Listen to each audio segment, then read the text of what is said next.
बिस्मिल्लाहिर्रहमानिर्रहीम, अस्सलामुअलैकुम। आज की इस वीडियो में हम बात करेंगे MLT medical lab technology sciences. Medical lab sciences ये क्या है और पाकिस्तान में इस डिग्री का क्या स्कोप है, इसमें आपको किस तरह की जॉब अवेलेबल है, और इसके अलावा हम ये देखेंगे कि कौन कौन सी यूनिवर्सिटीज़ MLT की डिग्री ऑफ़र कर रही हैं। MLT है क्या? MLT basically medical lab technology sciences, ये एक ऐसी डिग्री है जिसमें तमाम डायग्नोस्टिक टेस्ट जो है वो आपको परफॉर्म करना, उनकी थ्योरी और उनके बारे में आपको डिटेल से पढ़ाया जाता है। तमाम तरह के टेस्ट, चाहे वो ब्लड से हों, स्पूटम से हों, स्टूल से हों, यूरिन से हों, CSF से हों, वो तमाम टेस्ट परफॉर्म करना, उनसे रेलेवेंट थ्योरी, उनसे रेलेवेंट डिजीज़, ये तमाम चीज़ें MLT में कवर की जाती हैं। कौन कौन सी यूनिवर्सिटीज़ हैं जो MLT ऑफ़र कर रही हैं? हमारे पास बेसिकली दो तरह के सेक्टर हैं। एक सेक्टर है प्राइवेट सेक्टर और दूसरा हमारे पास जो सेक्टर है वो है गवर्नमेंट सेक्टर। गवर्नमेंट सेक्टर की अगर हम बात करें तो आपके पास UWAS लाहौर, इसके अलावा CUWAS Bahawalpur, GC Faisalabad, IUB यानी कि इस्लामिया यूनिवर्सिटी ऑफ बहावलपुर, और इसके अलावा आपके पास जो है वो यूनिवर्सिटी ऑफ सरगोदा MLT की डिग्री जो है वो ऑफर कर रही हैं। इसके अलावा बेशुमार medical colleges, king Edward medical colleges, Allama Iqbal medical college, Sheikh Zayed medical college और बेशुमार मेडिकल कॉलेज MLT की डिग्री जो है वो ऑफर कर रहे हैं। प्राइवेट सेक्टर की अगर हम बात करें तो प्राइवेट सेक्टर में UMT university of Lahore, superior university, Minhaj university ये डिग्री ऑफर कर रही हैं। गवर्नमेंट सेक्टर में अगर हम फीस स्ट्रक्चर की बात करें तो 35,000 से लेके 45,000 पर सेमेस्टर जो है वो MLT की फ़ीस जो है वो देखने में मिलती है।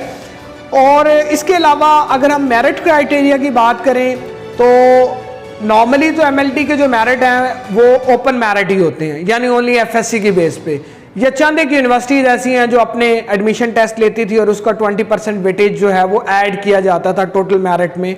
80% FSC और 20% उनका जो अपना नेट का या इस तरह का कोई भी टेस्ट जो होता था वो लेती थी, उसमें से 20% नंबर ऐड किए जाते थे और इस तरह मेरिट बनाया जाता था। लेकिन रिसेंटली UHS ने अपनी एक नई पॉलिसी दी है। अकॉर्डिंग टू दिस पॉलिसी अब MLT में, RIT में, सर्जिकल टेक्नोलॉजी में, एनेस्थीसिया टेक्नोलॉजी और इस तरह की जो बेशुमार अलाइड प्रोफेशनल की डिग्री हैं उसके लिए सेम क्राइटेरिया उन्होंने रखा है जो कि MBBS के लिए रखा है। यानी कि आपका NMD CAT जो बेसिकली आपका MD CAT है उसका 50% आपका एग्रीगेट ऐड होगा, जबकि FSC से 40% और 10% आपके मैट्रिक से नंबर ऐड होकर आपका मेरिट बनाया जाएगा। मगर याद रहे ये क्राइटेरिया जस्ट UHS और इससे एफिलिएट इदारों के लिए है। बाकी जो यूनिवर्सिटीज़ हैं वो HEC के अंडर आती हैं और उनका अपना एक क्राइटेरिया होगा, और वो मोस्ट प्रोबेबली यही है कि वो FSC को ही ओपन मेरिट या फिर FSC के साथ मैट्रिक के नंबर जो हैं वो ऐड करेंगे, जैसे कि UWAS करता है। तो इसके अलावा अगर हम इसकी सिलेबस की बात करें तो सिलेबस में क्या क्या पढ़ाया जाता है इन 4 सालों की डिग्री में, इसमें आपको microbiology, molecular cell biology, parasitology, pathology जिसमें systematic pathology, general pathology, blood banking, haematology, histopathology और इस तरह के बेशुमार कोर्सेज जो है वो आपको पढ़ाए जाते हैं ताकि आप तमाम तरह के डायग्नोस्टिक टेस्ट को परफॉर्म कर सकें। उनका थ्योरेटिकल नॉलेज आपके पास होना चाहिए, उनसे रेलेवेंट डिजीज़ का आपको पता होना चाहिए। अब जहाँ तक बात करते हैं हम स्कोप की, अब पहली बात तो बहुत सारे लोग ये करते हैं कि MLT में सैचुरेशन बहुत ज़्यादा हो गई है। ये भी बात बिल्कुल सच है कि बेशुमार गवर्नमेंट सेक्टर में और बेशुमार private sector BS MLT offer कर रहे हैं, जिससे मार्केट में MLT के ग्रेजुएट्स की तादाद बहुत ज़्यादा हो गई है। और दूसरा ये कि बहुत सारे लोग ये बात करते हैं कि जी बंदे का स्कोप होता है, डिग्री का स्कोप नहीं होता। ये भी बात काफ़ी हद तक दुरुस्त है, बिकॉज बहुत सारे ग्रेजुएट ऐसे हैं जो ड्यूरिंग डिग्री अर्निंग करना शुरू कर देते हैं, जबकि बहुत सारे ग्रेजुएट ऐसे हैं जिन्हें जो है वो 5-6 महीने इवन साल भी लग जाते हैं, उन्हें जॉब नहीं मिलती। तो अगर हम इसका ऑनेस्ट ओवरव्यू करें या इसके बारे में एक ऑनेस्ट राय कायम करने की कोशिश करें तो आपको अपने माइंड में बात रख लेनी चाहिए कि एमएलटी एक प्रैक्टिकल डिग्री है। एमएलटी जो है वो एक प्रैक्टिकल नॉलेज है। आपकी प्रैक्टिकल अप्रोच होनी चाहिए, आपकी हैंड्स ऑन प्रैक्टिस, आपकी जो नॉलेज है ये स्ट्रांग होना चाहिए। अब आप चाहे गोल्ड मेडल ले लें, लेकिन आपको माइक्रोस्कोपी तक ना करनी आए, आप माइक्रोस्कोप को फोकस ही ना कर सके, तो फिर वो आपका गोल्ड मेडल या जो आपका हाईएस्ट सीजीपीए है वो किसी काम का नहीं है।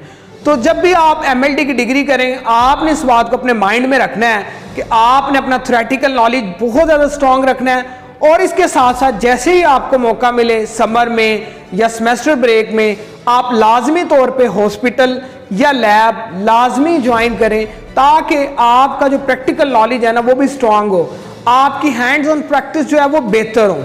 तो इस तरह से अगर आप डिग्री के दौरान जब ये करेंगे तो डेफिनेटली आपकी थ्योरेटिकल के साथ प्रैक्टिकल स्किल्स भी मजबूत होंगी, और जब आप जॉब के लिए जाएंगे तो आपकी इजीली जॉब हो जाएगी। बिकॉज जिस बंदे ने आपको जॉब देनी है उसने हर तरह का आपसे काम लेना है, हर तरह की आपने स्किल्स देखनी है, उसने आपको ऐसे नहीं पे कर देना।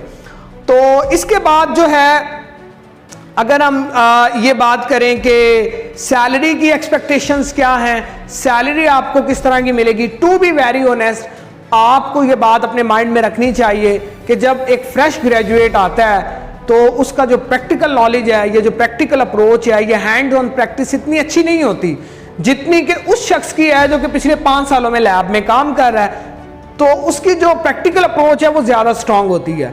तो जो लोकल लैब है वो आपको 25 से 30 हज़ार पे जो है वो महीने का पे करती हैं, आपको 8 घंटे जो है वो काम करना पड़ता है। इसके अलावा जो अच्छी लैब है जैसे कि आगा खान, चुगताई, शौकत खानम, ये 35,000 से 45,000 के दरमियान आपको पे करती हैं। तो ये माइंड में आपका होना चाहिए ये वाली बात कि जितनी ज़्यादा आपकी स्किल्स बेहतर होंगी, जितनी ज़्यादा आपकी प्रैक्टिकल अप्रोच होगी, जितनी ज़्यादा आपका एक नॉलेज अच्छा होगा, आपका बैकग्राउंड, आपका थ्योरेटिकल नॉलेज मजबूत होगा, आपको नौकरी मिलने में, आपको जॉब मिलने में उतनी ज़्यादा आसानी होगी, और आप उतना अच्छा मार्केट में जाके परफॉर्म कर सकते हैं। तो ये इसकी सैलरी के हवाले से था। तो आप ज़रूर करें एमएलटी, लाजमी करें, लेकिन आपने अपनी प्रैक्टिस जो है उसको स्ट्रांग रखना है, आपने अपना थ्योरेटिकल नॉलेज स्ट्रांग रखना है, और ये थ्योरेटिकल नॉलेज आपको तब भी काम आएगा जब आप किसी लैब में इंटरव्यू देने जाएंगे, जब आप किसी जगह पे जॉब के लिए जाएंगे, इवन आप पीपीएससी में भी जाके जब आप टेस्ट देंगे तो वहाँ पे भी आपको ये जो आपकी जो थ्योरेटिकल नॉलेज है और ये जो आपकी मेहनत है ये काम आएगी। तो इसके साथ अपना रखें बहुत सारा ख्याल और मुझे दें इजाज़त। अल्लाह हाफिज़, अस्सलाम वालेकुम।